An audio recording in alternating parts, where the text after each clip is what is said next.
एक दिन गौतम बुद्ध ने एक दुखी व्यक्ति को देखा। व्यक्ति बुद्ध के चरणों में गिरकर अपने दुख दूर करने का उपाय जानना चाहता था। गौतम बुद्ध ने उस व्यक्ति को अपने पास बिठाया और बोले, तुम व्यर्थ में चिंतित हो रहे हो। सुख दुख हमेशा नहीं रहते। मैं तुम्हें एक कथा सुनाता हूँ, ध्यान से सुनो। किसी नगर में एक सेठ रहता था। वह बड़ा ही उदार और परोपकारी था। उसके दरवाजे पर जो भी आता था वह उसे खाली हाथ नहीं जाने देता था और दिल खोलकर उसकी मदद करता था। एक दिन उसके यहाँ एक आदमी आया।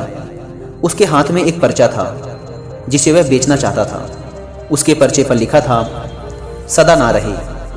इस पर्चे को कौन खरीदता, लेकिन सेठ ने उसे तत्काल खरीद लिया और अपनी पगड़ी के एक छोर में बांध लिया। नगर के कुछ लोग सेठ से ईर्ष्या करते थे। उन्होंने एक दिन राजा के पास जाकर उसकी शिकायत की, जिससे राजा ने सेठ को पकड़वाकर जेल में डलवा दिया। जेल में काफी दिन निकल गए। सेठ बहुत दुखी था। क्या करे, उसकी समझ में कुछ नहीं आ रहा था। एक दिन अकस्मात सेठ का हाथ पगड़ी की गांठ पर पड़ गया। उसने गांठ को खोलकर पर्चा निकाला और उसे पढ़ा। पढ़ते ही उसकी आंखें खुल गई।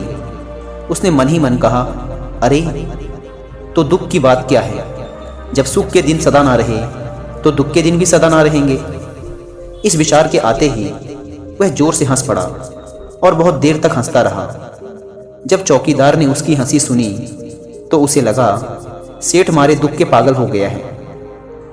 उसने राजा को खबर दी। राजा आया और उसने सेठ से पूछा, क्या बात है। सेठ ने राजा को सारी बात बता दी। उसने कहा, राजन, आदमी दुखी क्यों होता है। सुख दुख के दिन तो सदा बदलते रहते हैं। सुख और दुख तो जीवन के दो पहलू हैं। यदि आज सुख है तो हो सकता है कल हमें दुख का मुंह भी देखना पड़े। यह सुनकर राजा को बोध हो गया। उसने सेठ को जेल से निकलवाकर उसके घर भिजवा दिया। सेठ आनंद से रहने लगा, क्योंकि उसे ज्ञात हो गया था कि सुख के साथ साथ दुख के दिन भी सदा नहीं रहते।